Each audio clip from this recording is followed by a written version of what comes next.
అందరికీ మరణాత దేవుని యొక్క మహాకృపను బట్టి మరొకసారి దేవుని యొక్క దైవవాక్యంను నేర్చుకోవడానికి వినటానికి దేవుడిచ్చిన అవకాశంకై దేవునికి మహిమ కలుగునుగాక.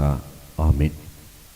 ఆదికాండము 11వ అధ్యాయము 4వ వచనాన్ని ధ్యానించుకుందారు.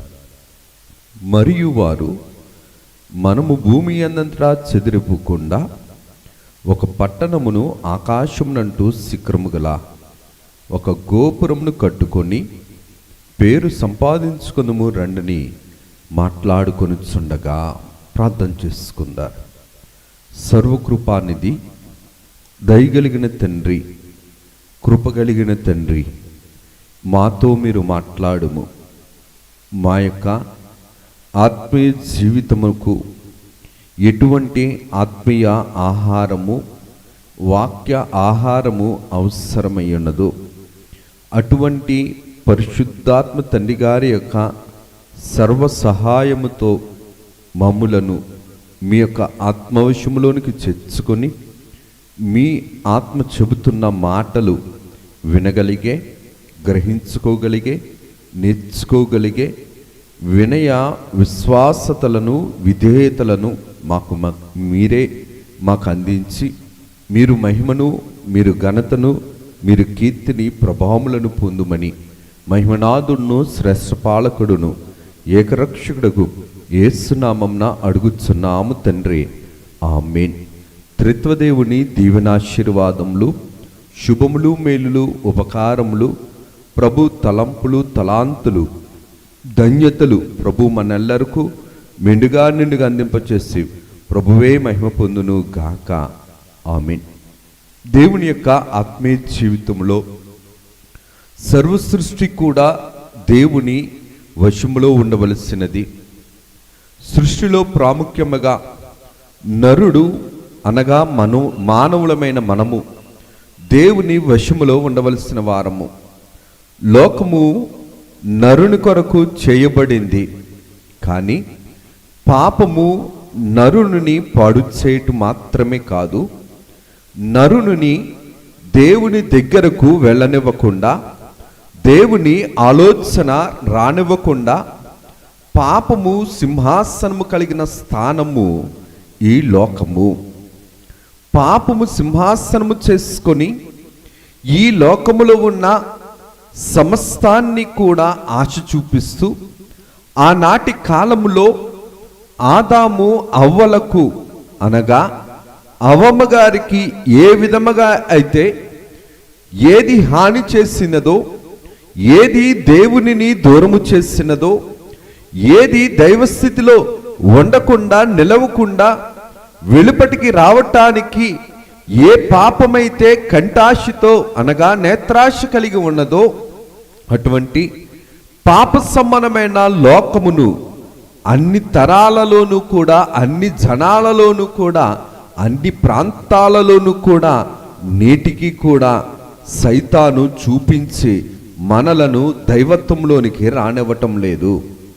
దైవత్వం అనే ఆలోచన, దేవుని యందు భయభక్తులు అనే ఆలోచన రానివ్వనిది పాపము. పాపము లోకములో ఉన్నది.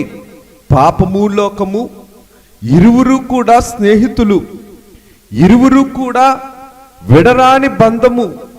కానీ ఈ విడరాని బంధముతో ముడిపడిపోయిన వాడు ఎవరనిసరంటే నరుడు. ఈ మనిషి ఎప్పుడైతే లోకము వైపు చూస్తున్నాడో దేవుని యొక్క ఆత్మీయ జీవితాన్ని ఆలోచన కూడా లేనివాడిగా మారిపోయాడు. చదవబడిన వాక్యములో జాగ్రత్తగా చూడగలిగితే గనక ఈ నరులందరూ కూడా దేవుని యొక్క ఆత్మీయ స్థితిని బట్టి, ఆలోచనను బట్టి భూమి మీద ఉండబడిన వారు. వీరికి సమయం ఇవ్వబడింది, సమస్తము కూడా కొచ్చబడింది, సమస్తము కూడా వీరికి చేర్చబడింది. సమస్తములోనూ కూడా దేవుడు ఉన్నతముగా ఉండాలని ఆశపడ్డాడు కాబట్టి ఉన్నతముగా ఉంచాడు. కానీ అన్ని సౌఖ్యాలు ఉండేటప్పుడు పాపము కూడా పరిపక్వమవుతున్నట్లు ఈ బాబేలు గోపురపు ప్రజలు కూడా దేవుణ్ణి విడిచిపెట్టి దైవ సంబంధమైన భయము లేదు, దైవ సంబంధమైన భక్తి లేదు, దైవ సంబంధమైన ఆలోచన లేని వారిగా భూలోకంలో స్థిరపడటానికి వారి జ్ఞానాన్ని నమ్ముకొని, వారి కష్టాన్ని నమ్ముకొని, వారి తెలివిని నమ్ముకొని, దేవుని కాదని వారు పేరు తెచ్చుకోవాలని దైవస్థితికి వ్యతిరేకమైన ఆలోచన చేస్తున్నారు. లోకము ఎప్పుడూ కూడా పాపమును మనిషికి అందుబాటులో ఉంచేది. లోకములో ఉన్న ప్రతి మనిషి కూడా వద్దన్నా సరే పాపము దగ్గరికి వస్తుంది, వద్దన్నా సరే పాప ఫలితము తరుముతానే ఉంటుంది. నా వల్ల కాదన్నా సరే పాపము కాటు వేస్తూనే ఉంటుంది. ఇది లోకము యొక్క స్వభావము, ఇది లోకము యొక్క ఆలోచన, లోకము యొక్క బుద్ధిహీనత. ఎక్కడ పరిశుద్ధత ఉందో అక్కడ పాపము కూడా మాటు వేసుకునే ఉంటుంది. ఎక్కడ దేవుని కార్యము జరుగుతుందో అక్కడ దేవుని కార్యము జరగకుండా ఉండుటకై పాపము సైతాను సంబంధమైన సహవాసము కలిగిన, సైతాను ఆలోచనలో నుండి వచ్చిన, అపవాది తలంపులో నుండి వచ్చిన ఈ పాపము మనిషిని ఎప్పుడూ కూడా పాడు చేసేదే. మనిషిని పాడు చేయటం మాత్రమే కాదు, దేవుణ్ణి కూడా దూరము చేస్తుంది, దేవుని ఆలోచన లేకుండా చేస్తుంది. దేవుడైన యేసుక్రీస్తు ప్రభువే మానవదారిగా భూలోకమునకు వచ్చినప్పుడు, మానవదారిగా ఆయన 3.5 సంవత్సరాలు సేవ చేయకముందు ఉపవాసము చేస్తుండేటప్పుడు సైతానే లోకాన్ని చూపించింది, సైతానే నేత్రాశను చూపించింది, సైతానే జీవపు డంబమును చూపించింది. ఇందుకు ఈ మాటను నేను జ్ఞాపకం చేస్తానంటే, సైతాను బుద్ధి ఎప్పుడు కూడా దేవుని యొక్క క్రమమును, కార్యమును, దైవ సంబంధమైన స్థితిని దూరము చేసేది. బాబేలు గోపురపు ప్రజలు ఆలోచన, దైవ సంబంధమైన ఆలోచన లేనివారు, దేవుని యొక్క ఆత్మను పోషించుకోవలసిన ఈ ప్రజలు దైవ సంబంధమైన భయము లేదు, కానీ వారి తెలివిని, వారి జ్ఞానమును వారు ఒక గోపురాన్ని కట్టుకొని, వారి జ్ఞానాన్ని ఆధారము చేసుకొని, వారి భూమిని ఆధారము చేసుకొని, వారి తెలివిని ఆధారము చేసుకొని పేరు పొందాలనుకున్నారు. ఎందుకు ఈ మాటను నేను జ్ఞాపకం చేస్తున్నా అంటే, వారి ఆలోచన వారిని దేవునిలో నుండి చెదరగొట్టింది. ఈ చెదిరిపోయిన ప్రజలు, ఈ చెడగొట్టుకున్న ప్రజలు, ఈ చెడగొట్టుకున్న ప్రజల ఆలోచన ఎలాగుందనిసరంటే, భూలోకములో మన యొక్క కార్యాన్ని బలపరుచుకోవాలి, మనము చెదిరిపోకూడదు అని అనుకుంటున్నారు. పాపము చేసినప్పుడు, పాపానికి స్థానం ఇచ్చినప్పుడు సైతాను కూడా పరలోకములో నుండి త్రోయబడింది. పరలోకములో నుండి దేవుడిచ్చిన దేవదూతల లోకము నుంచి తన స్థానాన్ని పోగొట్టుకొని వాయుమండల లోకములో స్థిరపడాలని అనుకుంటుంది. కానీ అది ఎప్పటికీ కూడా జరగదు. తండ్రి గారు అన్నట్లు, విశ్వాసవేమో ఎగుడు మెట్లు, సైతానివేమో దిగుడు మెట్లు. వీరి యొక్క ఆలోచన దిగుడు మెట్లుగానే ఉంది, కానీ ఎగుడు మెట్లుగా లేదు. ఇందుకీ మాటను నేను జ్ఞాపకం చేస్తానంటే, భూమిని, సొంత జ్ఞానమును, సొంత సొమ్మును ఆధారము చేసుకొని పైకి చూస్తున్నారు, పైకి వెళ్ళాలని అనుకుంటున్నారు. సొంత జ్ఞానము, సొంత సొమ్ము, సొంత ఆలోచన ఎన్నడూ కూడా దేవుని యొక్క కార్యమును రుజువుపరచదు, చేరనివ్వదు. బాబేలు గోపురపు ప్రజలు కూడా సొంత జ్ఞానాన్ని ఆధారము చేసుకొని దేవుని దృష్టిలో చెదిరిపోయిన వారు అంటున్న మాట ఏంటంటే, మనము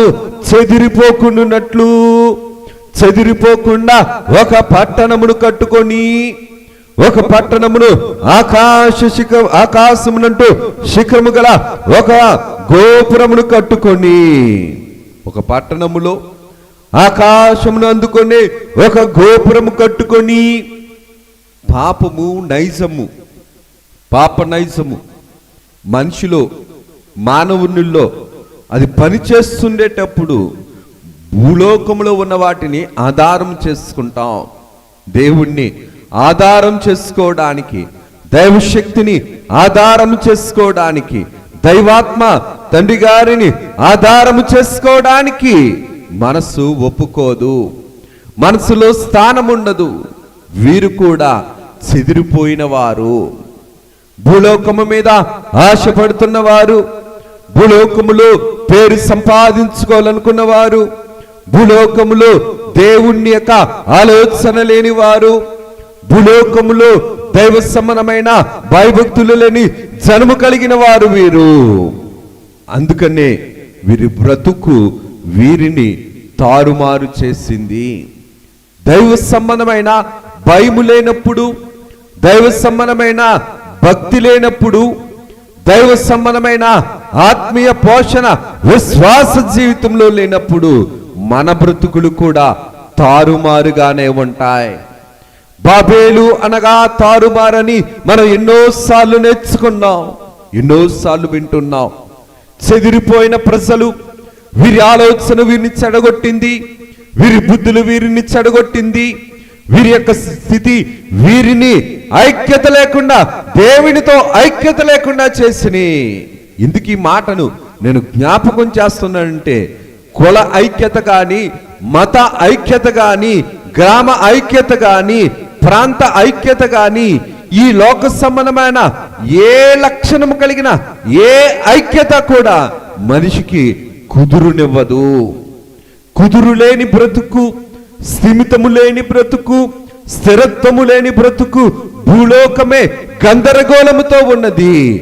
గందరగోళము కలిగిన లక్షణము కలిగిన ఈ లోకములో అంతా తారుమారే ఉంటాది, కానీ ఏముండదంటే చెదిరిపోకుండా స్థిరమైన స్థితి ఉండదు. భూలోకములో ఎవరు స్థిరపడగలిగారు, ఎవరు నిలబడగలిగారు, ఎవరు పోషింపగలిగారు, ఎవరు సంపాదించుకున్నది ఎవరికి శాశ్వతముగా స్థిరపరచబడింది.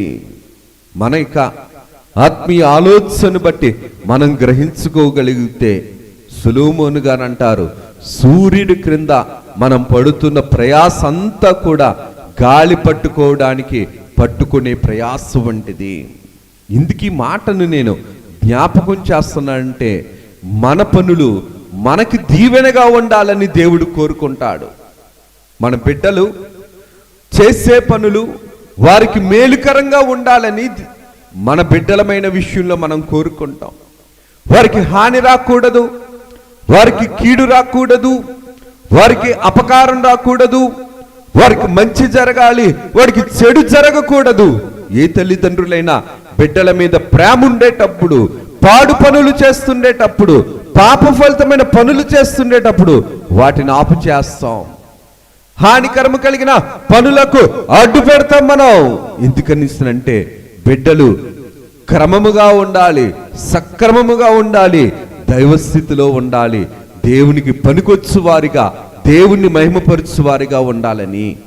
అలాగే దేవుడు కూడా వీరి పనిని చూస్తుండేటప్పుడు దేవుడు వీరికి ఎలాగా, ఈ దేవుడి యొక్క ఆత్మీయ ఆలోచన బట్టి మనం చూడగలిగితే గనక, దేవుడు దృష్టిలో వీరు చేస్తున్న పని అది దేవునికి అంగీకారము కాలేదు, అంగీకారం అనిపించలేదు, యోగ్యత అనిపించలేదు, అది వారి యొక్క జీవితానికి మేలుకరం అనిపించలేదు. కాబట్టే బాబేలు గోపురము దగ్గర ప్రజలు లోక సంబంధమైన ఐక్యత కలిగి ఉన్నప్పటికీ దైవ సంబంధమైన భయభక్తులు కలిగిన ఐక్యత లేదు. కాబట్టే వారు ఏమైపోయారంటే, తారుమారుగా, చెల్లాచెదురుగా, గందరగోళముగా, గజిబిజిగా వారి యొక్క జీవితము, వారి బ్రతుకు, వారి భాష, వారి స్థితి, వారి పనులు మారిపోయినాయి. ఎందుకు ఈ మాటను నేను జ్ఞాపకం చేస్తున్నాను అంటే, దేవుడు ఏదైనా సరే మేలైన దానిని మనకిస్తాడు. దేవుడిచ్చేది మేలైనదే కానీ కీడుండదు. కానీ మానవుడికి తొందరపాటును బట్టి అది తొందరగా జరగాలని ఆశపడి అత్యాశపడి సౌలు వలె లోక ప్రయత్నము చేసుకొని ఆ సమయమునకు ఉపకారంగా ఉంటాదేమో గాని భవిష్యత్తు మాత్రం హానికరంగా ఉంటుంది, అపాయకరంగా ఉంటుంది. అపాయకరమైన పనులు ఎప్పుడు కూడా దేవుడు మనుషులతో చేయనివాడు. పాపము చేయిస్తాది, పాప సంబంధమైన జీవితం చేయిస్తాది, పాప సంబంధమైన బ్రతుకు చేయిస్తాది. కారణం ఏంటంటే పాపానికి ఉన్న లక్షణమే పడగొట్టడం, పాడు చేయటం. పడిపోతున్నాం అనగా పాడైపోతున్నాం, చెడిపోతున్నాం, చెదరగొట్టుకుంటున్నాం. ఇందుకీ మాటను నేను జ్ఞాపకం చేస్తున్నానంటే దేవుని యొక్క ఆత్మీయ కార్యక్రమమును బట్టి మనం చూడగలిగితే గనక ఈ బాబేలు గోపురపు దగ్గర ఉన్న కట్టడానికి సిద్ధపడుతున్న ఈ ప్రజలు పాపములో ఐక్యత, లోకములో ఐక్యత, దైవ భయము లేని స్థితిలో ఐక్యత, దేవుని ఆలోచన, దేవుని క్రమములో నిలబడాలనే స్థిరత్వము లేని ఐక్యత, భూలోకములో వీరు పేరు తెచ్చుకోవాలనే అశాశ్వతమైన ఐక్యత. ఇందుకు ఈ మాటను నేను జ్ఞాపకం చేస్తున్నాను అనిస్తానంటే వీరు దేవుని దగ్గర నుండి చెదిరిపోయిన ప్రజలు. పాపము వీరిని దేవుని దగ్గర నుంచి చెదరగొట్టింది, చెదలాగా మారిపోయారు వీరు. గుమ్మానికి చెదపట్టిందంటే ఆ చిన్ని పురుగు గుమ్మానికున్న బలాన్ని లాగి వేస్తుంది, గుమ్మానికున్న రూపాన్ని తొలగించి వేస్తుంది. పాపము కూడా పరిశుద్ధమనే రూపము లేకుండా చేస్తుంది, దేవుడిచ్చిన కలగలిగిన రూపము లేకుండా చేస్తుంది పాపము. అటువంటి పనులు, అటువంటి స్థితి ఈ బాబేలు గోపురపు ప్రజలది. ఇందుకు ఈ మాటను నేను జ్ఞాపకం చేస్తున్నాను అనిస్తానంటే చెదిరిన ప్రజలు, చెడగొట్టుకున్న ప్రజలు, దేవునిని చేరలేని ప్రజలు, దేవుని చెంతను ఉండలేని ప్రజలు, దేవుని యొక్క కార్యమును గ్రహించలేని ప్రజలు ఈ బాబేలు గోపురపు ప్రజలు. ఈ లక్షణం ఎక్కడ నుండి వచ్చింది? అన్నాడు పాపమును ఆశ్రయించి దేవునిని దూరము చేసుకున్న ఆదాము అవ్వల దగ్గర నుండి వచ్చింది. వారు కూడా చెదిరిపోయిన దంపతులే. దేవుని యొక్క మాట కాదని, దేవుని యొక్క ఆజ్ఞ కాదని, దేవుడిచ్చిన వాటిని కాదని వారి ఇష్టం వచ్చింది, దేవుడు వద్దన్న దానిని వారు కోరుకున్నారు. ఒడిగిపోయారు, ఓడిపోయారు, ఒళ్ళిపోయారు. ఇందుకు ఈ మాటను నేను జ్ఞాపకం చేస్తానంటే దేవుని యందు భయభక్తులు లేకుండా వారి ఇష్టాసారంగా బ్రతికి చెదిరిపోయిన చెడగొట్టుకున్న దంపతులు ఆదాము అవ్వలు. అలాగుననే దైవ సన్నిధిలో ఉన్నా సరే దేవుని యందు భయము లేకుండా, భక్తి లేకుండా, విశ్వాసము లేకుండా మందిరంలో సన్నిధిలో ఉండి వెచ్చలవిడి లోక జ్ఞానముతో ఉన్నవాడు కయ్యోను. కయ్యోను చెదరగొట్టుకున్న సంతానము. భార్యాభర్తలు పాపముతో చెదరగొట్టుకున్నారు. అలాగుననే వారి సంతానమైన కయ్యోను కూడా పాప ఫలితముతో చెదరగొట్టుకున్నాడు. అలాగుననే యాషావు కూడా దీవెనలు కలిగిన సింధూర నివాసము అనగా సింధూర సన్నిధిలో ఉన్నటువంటి అబ్రహాము కుటుంబంలో ఉన్నటువంటి ఆ నివాసములో యాషావు కూడా దేవుని సన్నిధిని ఆశ్రయించలేకపోయాడు. ఇస్సాకు ఏ సన్నిధి అయితే చేసుకున్నాడు, అబ్రాహాము గారు ఏ సన్నిధి అయితే ఆ పితరులకి నుండి దేవుడి దగ్గర నుంచి నేర్చుకున్నారు, అబ్రాహాము గారు చేసిన సన్నిధిని, ఇస్సాకు గారు చేసిన ధ్యాన సన్నిధిని యాషావు చేయలేకపోయాడు. ఆ కుటుంబంలోనే పెరిగాడు కానీ ఆ కుటుంబంలో ఉన్న దైవ సన్నిధిని చెదరగొట్టుకున్నాడు. అందుకనే ఇంటికి దూరం అయిపోయాడు, దేవునికి దూరం అయిపోయాడు, శాపగ్రస్తమైన జనాంగానికి పితరుడుగా మారిపోయాడు.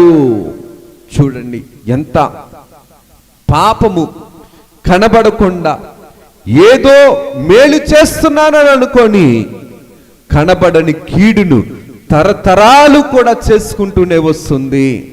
ఎందుకు ఈ మాటను నేను జ్ఞాపకం చేస్తున్నానంటే, సంసోను కూడా దెలీలా విషయములో దేవుని యొక్క శక్తిని చెదరగొట్టుకున్నాడు కాబట్టి గుడ్డివాడైపోయాడు, సంకెళ్లతో బంధింపబడిపోయాడు. దేవుని ఆత్మ కలిగిన ఈ యొక్క ప్రవచనాలు కలిగిన బిలాము అవ్వచ్చు, గెహాజీ అవ్వచ్చు, వీరు కూడా లోకము వైపు చూశారు, చెదరగొట్టుకున్నారు, చెడిపోయారు. పాపము చెడగొట్టి పతనము చేసేది లోకములో ఉన్న స్థితే ఇటువంటిది. ఎందుకు ఈ మాటను నేను జ్ఞాపకం చేస్తున్నానంటే, దేవుని యొక్క ఆత్మీయ జీవితంలో లోకములో ఉన్నవాడికి లోకము చాలా సౌఖ్యంగా కనబడుతుంది, చాలా ఉన్నతంగా కనబడుతుంది. దైవ సన్నిధేమో వెర్రితనంగా కనబడుతుంది. దేవుని యొక్క ఆలోచన లేదు కాబట్టే లోకములో ఉన్న సౌఖ్యాన్ని వీరు బాబేలు గోపురపు ప్రజలు చూసుకొని చాలా సౌఖ్యం అనుకున్నారు, దేవుని యొక్క కార్యము వెర్రితనం అనుకున్నారు. ఇందుకు ఈ మాటను నేను జ్ఞాపకం చేస్తున్నానని అంటే, దేవుని యొక్క ఆత్మీయ జీవితంలో జాగ్రత్తగా మనం గమనించగలిగితే గనక కొరింథీయులకు రాసిన మొదటి పత్రిక 14వ అధ్యాయము 23వ వచనాన్ని చూస్తే గనక, సంఘమంతయు ఏకముగా కూడి అందరూ భాషలతో మాట్లాడుచుండగా, సంఘమంతా ఏకముగా కూడి సంఘములో ఉన్న వారందరూ కూడా ఏక మనస్సుతో అందరూ కూడా పరిశుద్ధాత్మ ప్రేరేపణ ద్వారా పరిశుద్ధాత్మ వశములో ఉండి, పరిశుద్ధాత్మ తండ్రి గారి యొక్క వశములో ఉండి భాషలు మాట్లాడుతుంటే, ఉపదేశము పొందని వారైనను అవిశ్వాసులైనను లోపలికి వచ్చినలా, దేవుని యొక్క వాక్యము తెలియని వాడు, లోకములో నానినవాడు, లోకములో పెరిగినవాడు, లోకమును చేర్చుకున్నవాడు, లోకమును విడిచిపెట్టని వాడు సంఘములోనికి వస్తే దేవుని క్రమమట ఎలాగ కనబడుతుందంటే, వీరు వెర్రి మాటలు మాట్లాడుచున్నారని అనుకొనుచుందురు కదా. ఎంత గొప్ప పాపపు పరిపక్వమైనప్పుడు ఆత్మీయ జీవితం వెరితనంగా కనిపిస్తుందో అపోస్తలుడైన పౌలు గారు చక్కగా వివరించారు. సంఘములో ఉంటూ కూడా దేవుని శక్తిని ఆశ్రయించకపోతే, బాబేలు గోపురము దగ్గర ఎవరైతే దేవుణ్ణి వెర్రితనము చేశారో, వెర్రివానిగా చూశారో, ఆ వెర్రే వారిని ఏం చేసిందంటే వెర్రివానిగానే ముంచింది. పాపం ఎప్పుడు కూడా మానవుల్లో ఉండేటప్పుడు దైవక్రమము, దేవుని సన్నిధి, దేవుని వాక్యము, దేవుని పాటలు, దేవుని యొక్క క్రమము, దేవుడు బయలుపరిచిన బైబిల్ మిషన్ కూడా ఎప్పుడు కూడా పాపములో ఉన్నవాడికి వెర్రితనముగానే కనబడుతుంది, వెర్రితనముగానే వినిపిస్తుంది, వెర్రితనముగానే ఉంటాడు. ఇందుకు ఈ మాటను నేను జ్ఞాపకం చేస్తానంటే, ఉపదేశము పొందని వాడైనను అవిశ్వాసులైనను సంఘములోనికి వచ్చిన ఎడల, లోపలికి వచ్చిన ఎడల, క్రమము జరుగుతుండేటప్పుడు అది వెర్రితనంగానే కనబడుతుంది, అది వెర్రితనంగానే అనిపిస్తుంది. ఎందుకని? పాపానికి పాప సంబంధమైన స్వేచ్ఛ ఎక్కువ. దేవుడు స్వేచ్ఛనిచ్చాడు. ద్వితీయోపదేశ కాండంలో మనం చదువుకుంటాం కదా, మీ ఎదుట నేను దీవెనను శాపమును మీ దగ్గర ఉంచాను, మీరు దీవెన వైపు నడుస్తారు, శాప సంబంధమైన క్రియల వైపు నడుస్తారు, అది మీ స్థితి. ఇందుకు ఈ మాటను నేను జ్ఞాపకం చేస్తానంటే, పాపము మనల్ని చెదరగొట్టేది. ఆనాడు ఆదామవ్వలను ఎలాగైతే చెదరగొట్టిందో, ఆనాడు కయ్యోనునైతే ఎలాగైతే చెదరగొట్టిందో, ఆనాటి కాలములో యాషావును ఎలాగైతే చెదరగొట్టిందో, ఆనాటి కాలములో గెహాజీ, ఆనాటి కాలములో సంసోనును, బిలామును ఎలాగైతే చెదరగొట్టిందో, ఈనాడు కూడా పాపం అలాగే మనల్ని దేవుని ఇంకా ఆత్మీయ జీవితం నుండి చెదరగొట్టేది. దేవుణ్ణి చేర్చుకునే వరుసలో ఉన్నామా, దేవుని దగ్గర నుండి చెదరగొట్టుకునే వరుసలో ఉన్నామా? దేవుని చేర్చే వాటిని మనం ప్రేమిస్తున్నామా? దేవుడి దగ్గర నుండి చెదరగొట్టే వాటితో మనం ప్రేమించబడుతున్నామా? దేవుణ్ణి ప్రేమించగలిగితే దేవుణ్ణి చేర్చుకోగలుగుతాం. మనం ప్రేమించేవి, మన దగ్గర ఉండాలనుకునేవి మనల్ని దేవుని దగ్గర కూర్చోబెడతాయి, మనల్ని దేవుని వైపు నడిపిస్తాయి, దేవుని ఆలోచనలు అనుగ్రహింపచేస్తాయి, దైవక్రమంలో స్థిరపరుస్తాయి. లోక సంబంధము లోకము వైపు నడిపిస్తుంది, లోక సంబంధము పాపము వైపు నడిపిస్తుంది, లోక సంబంధమైన జీవితము లోకములో ఉండటానికి ఇష్టపడుతుంది, లోకములో ఉండి సంతోషపడటానికి ఇష్టపడుతుంది. దేవుని కార్యము వెర్రితనముగా ఉంటుంది, వెర్రితనముగా ఉంటుంది. దేవుని కార్యక్రమము, దేవుని మాట, దేవుని వాక్యము, దైవ సంబంధమైన పద్ధతులు, క్రమములు వెర్రితనముగా అనిపిస్తుంది లోకానికి. ఎందుకని? లోపల ఆత్మ లేదు కదా. దైవాత్మ లేనప్పుడు, దైవ సంబంధమైన భయభక్తులు కలిగిన జీవితము లేనప్పుడు వెర్రితనంగానే కనబడుతుంది. ఎందుకు ఈ మాటను నేను జ్ఞాపకం చేస్తానంటే, లోకమనే పాపపు గుడారంలో మనమున్నాం. శరీరం అనే వేషధారణ గుడారాన్ని మనం మన ఆత్మీయ జీవితంలో మనం పోషించుకుంటే గనక, మనస్సునే మోసపు గుడారములో దేవునికి వ్యతిరేకమైన కార్యక్రమాలు మనం చేస్తూ దేవుడి పని, దేవుని క్రమము, దైవభక్తి మానవునికి వెర్రితనంగానే కనబడుతుంది. బాబేలు గోపురం దగ్గర ఉన్న వారికి కూడా వారి పని వారికి నచ్చింది, కానీ దేవుని పని వారికి, దైవ సంబంధమైన క్రమము వారికి వెర్రితనంగా అనిపించింది. వారి పనే వారికి ప్రాముఖ్యత అనుకున్నారు. ఇందుకు ఈ మాటను నేను జ్ఞాపకం చేస్తున్నాను అనిస్తానంటే, లోకములో ఐక్యత కలిగిన వాడికి పాపములో ఐక్యత కలగటానికి, పాపానికి విధేయత చూపిస్తాడు, దైవక్రమానికి అవిధేయత చూపిస్తాడు. పాపములో ఉన్నవాడు దేవుని యొక్క మాటను మూఢత్వంతో వింటాడు, మూర్ఖుడుగా ఉంటాడు, అవిశ్వాసిగా ఉంటాడు. వింటాడు, విన్నా సరే చెవిని పెట్టడు కానీ, గ్రహించడు కానీ, ఆత్మ చెబుతున్న సంగతులను వినడు కనుక, విన్నా సరే విశ్వాసం ఉంచడు కనుక మూర్ఖుడుగా కనబడతాడు, దుష్టుడుగా కనబడుతుంది. ఎందుకు ఈ మాటను నేను జ్ఞాపకం చేస్తున్నానంటే, అబ్రహాము గారు దేవుని మాట నమ్మి వెంబడించారు కదా. అబ్రహాము గారు దైవ సన్నిధిలో ఉన్నంత కాలము కూడా ఒలీవ మొక్కలాగానే ఉన్నారు. అబ్రహాముతో ఉన్న లోతు గారు కూడా అబ్రహాము గారితో ఉన్నంత కాలం కూడా ఫలింపులానే ఉన్నారు. అబ్రహాము గారిని విడిచిపెట్టి, దైవ సన్నిధి సారము కలిగిన మనిషిని విడిచిపెట్టి ఎప్పుడైతే వేరయ్యాడో వాడిపోయాడు. దేవునికి విరోధముగా రూపింపబడినది ఏది కూడా వర్తిల్లదు, హానికరమైనది. దేవుడు కీడు చేసేవి, హాని కలిగించేవి, అపాయము కలిగించేవి దేవుడు వర్ధిల్లింప చేయమంటే దేవుడు ఎట్లాగవుతాడు? మనకు హాని చేసేవి, మనల్ని పాడు చేసేవి, మనల్ని కృంగదీసేయి, మనల్ని బలహీనపరిచేయి, మనల్ని మన దగ్గర ఉంచమంటే మనం కోరుకుంటాం. మన ఇష్టాన్ని బట్టి, పాప ఇష్టం కదా, పాపాన్ని ప్రేమించడం పాప సంబంధమైన నైజం. మన హాని చేసేవి కూడా దేవుడు మన దగ్గర ఉంచమన్నప్పుడు దేవుడు ఉంచాడు అనేసంటే, పాపాన్ని ప్రేమించేవాడు దేవుడు కాదు, పాపాన్ని ప్రోత్సహించేవాడు దేవుడు కాదు, పాప సంబంధమైన వాటిని అందుబాటులో ఉంచేవాడు దేవుడు కాదు. ఇందుకు ఈ మాటను నేను జ్ఞాపకం చేస్తున్నాను అనేసంటే, అబ్రహాము యొక్క జీవితాన్ని గమనించుకుంటే గనక సన్నిధిని విడవలేదు, కానీ సింధూర సన్నిధి అనుభవాన్ని విడిచిపెట్టాడు. లోతు యొక్క జీవితం వెరితనంగా మారిపోయింది.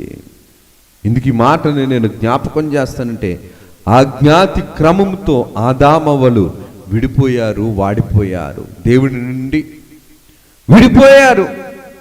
ఇందుకు ఈ మాటను నేను జ్ఞాపకం చేస్తున్నాననిసనంటే, పాపం ఉంటే దైవ సన్నిధిలో ఐక్యతగా మనం ఉండలేం. అది మీరైనా, నేనైనా, ఎవరైనా సరే. పాపం ఉంటే ప్రార్థనలో ఐక్యత ఉండదు, పాపం ఉంటే విశ్వాసంలో ఐక్యత ఉండదు, పాపం ఉంటే వాక్యములో ఐక్యత ఉండదు, పాపం ఉంటే సంఘములో ఐక్యత ఉండదు, పాపం ఉంటే కుటుంబంలో ఐక్యత ఉండదు. పాపానికి విడగొట్టడం ఇష్టం, చెడగొట్టడం ఇష్టం. పాపం ఎప్పుడు కూడా వేరుగా ఉండమని చెప్పేదే కానీ ఐక్యతగా ఉండమని చెప్పేది కాదు, దేవునికి యొక్క ఆత్మీయ జీవితానికి అంగీకారముగా. అందుకనే దేవుని యొక్క క్రమమును జాగ్రత్తగా చూడగలిగితే గనక దేవుని లక్షణాలు దేవునిలో ఐక్యతగా ఉంచుతాయి, దైవ సంబంధమైన సంఘములో ఐక్యతగా ఉంచుతాయి, దైవ సంబంధమైన షకీనా మేఘములో కూడా ఐక్యతగా ఉండటానికి దేవుడు మనల్ని నడిపించుకుంటాడు. ఎందుకు ఈ మాటను నేను చెప్తున్నానని అంటే, చెదిరిపోయిన వారికి అందరికీ కూడా చేదు అనుభవం వచ్చింది. కానీ దేవుణ్ణి చేర్చుకున్న కానాను విందు కలిగిన వారికి మధురమైన అనుభవం వచ్చింది. నిలబడలేని మనుషులు నిలబెట్టాలనుకోవటం నీతి లేని పని.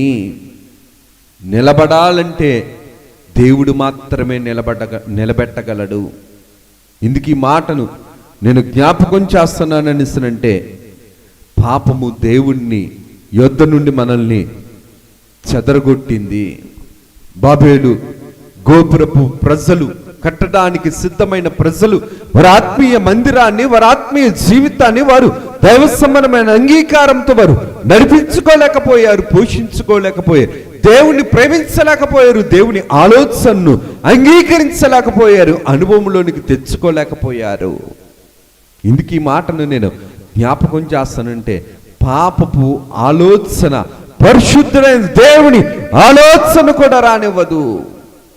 అంతటి భయంకరమైన భూలోకములో ఉన్న పరిస్థితులు బట్టి దేవుడు అంటున్న మాట ఏంటనిస్తునంటే, యోహాను సువార్త 11వ అధ్యాయం 50వ వచనంలో చూడగలిగితే గనక, మన జనమంతయు నశింపుకున్నట్లు ఒక మనుష్యుడు ప్రజల కొరకు చనిపోవటం మీరు ఉపయుక్తమని వారు ఆలోచించరు అని వారితో చెప్పెను అని చెబుతూ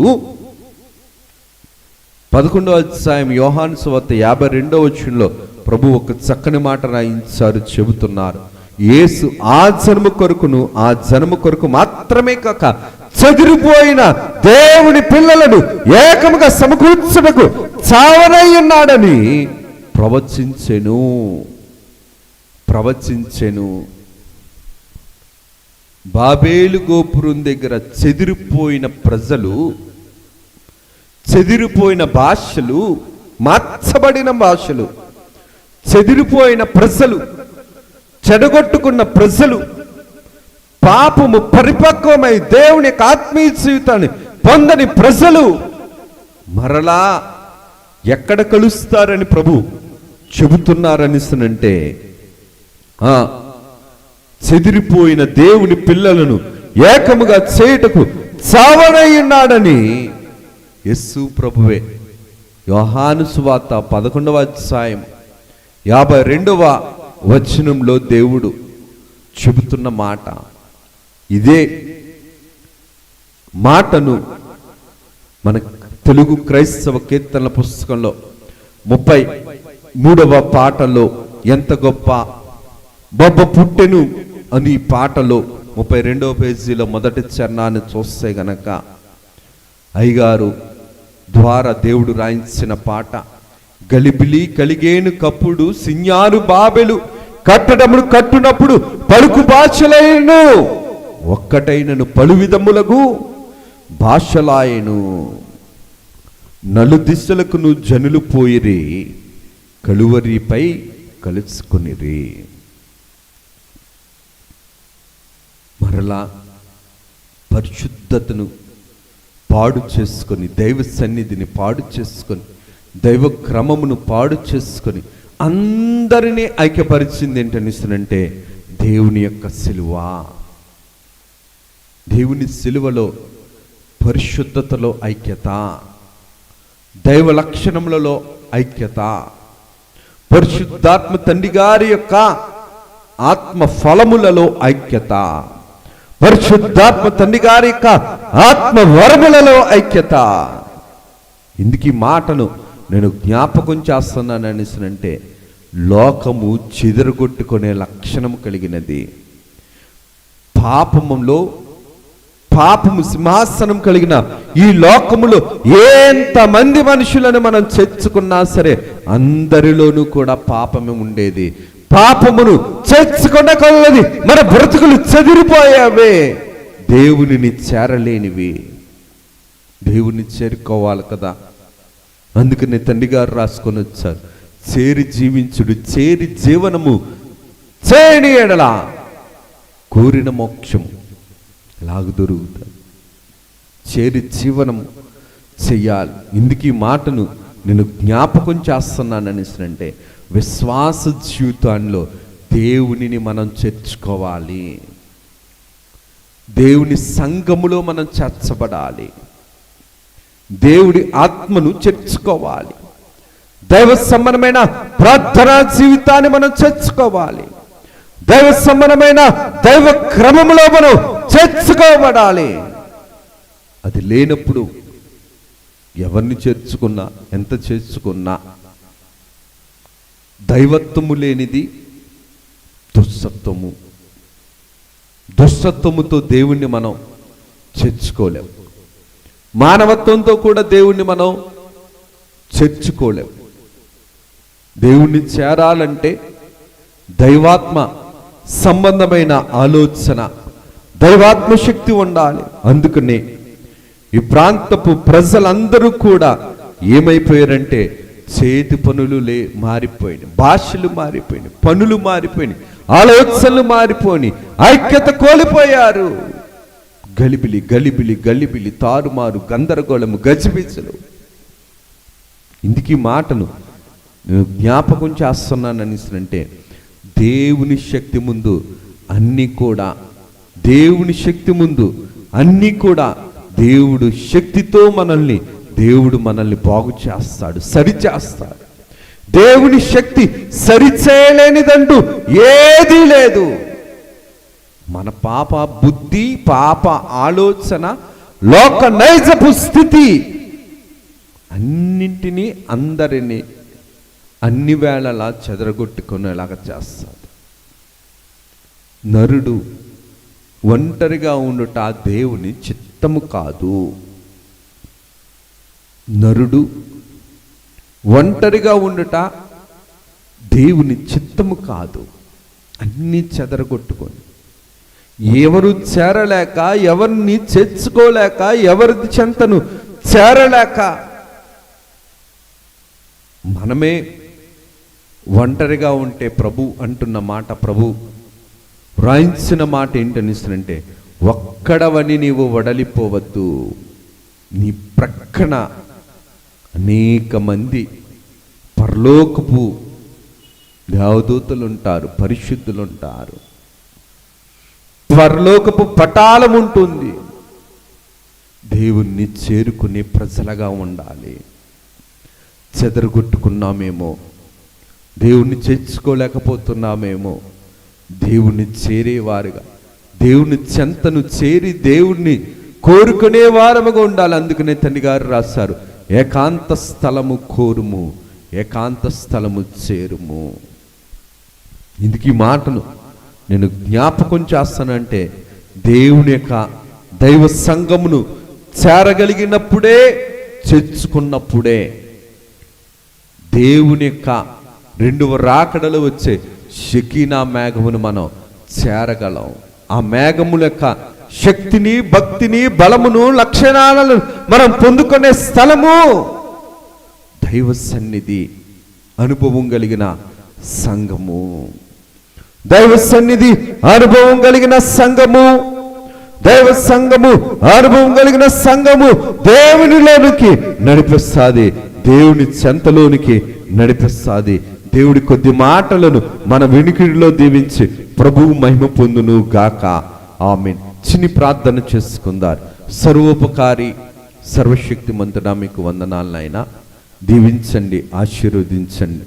కొద్ది వారము మీ ఆత్మచేత నిత్యము మమ్ములను పోషించండి. మీ ఆత్మ బలమును మాకు అందించి మీరు మహిమను, మీరు ఘనతను, మీరు కీర్తిని, మీరు ప్రభావములను పొందుమని నాయనా బుద్ధి కలిగిన కన్యకలుగా మమ్ములను నీ యొక్క ఆత్మ శక్తితో మమ్మల్ని సిద్ధపరచి నీ సిద్ధపాటును ఒప్పుకొనే ఓర్పు, నేర్పు, సమర్పణ మా ఆత్మీయ జీవితాలకు మీరు అందించి మీరు మహిమను పొందుమని మహిమనాథుడగు యేసు నామమున అడుగుచున్నాము తండ్రి, ఆమేన్. త్రిత్వదేవుని దీవెన ఆశీర్వాదము సదాకాలము మనకు తోడుగా ఉండి ప్రభువు మహిమ పొందును గాక, ఆమేన్. అందరికీ మరణాతా.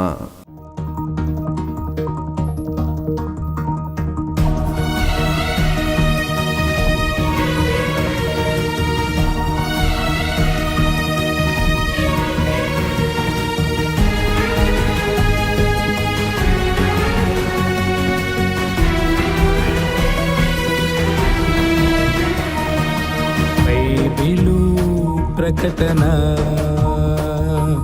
బయలుపరచిన ప్రకటన,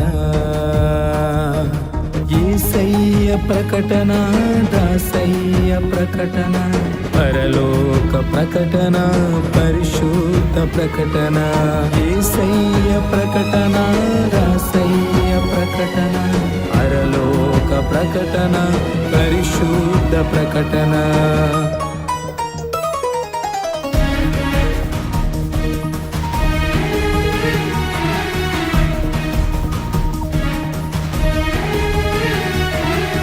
ప్రకటన బైబిలు ప్రకటన, బయలుపరచిన ప్రకటన, విమలాత్మ ప్రకటన, విజయాత్మ ప్రకటన, విశ్వాసికి ప్రకటన, విజ్ఞాపన ప్రకటన, విమలాత్మ ప్రకటన, విజయాత్మ ప్రకటన, విశ్వాసికి ప్రకటన, విజ్ఞాపన ప్రకటన. ప్రకటన బైబిలు ప్రకటన, బయలుపరచిన ప్రకటన.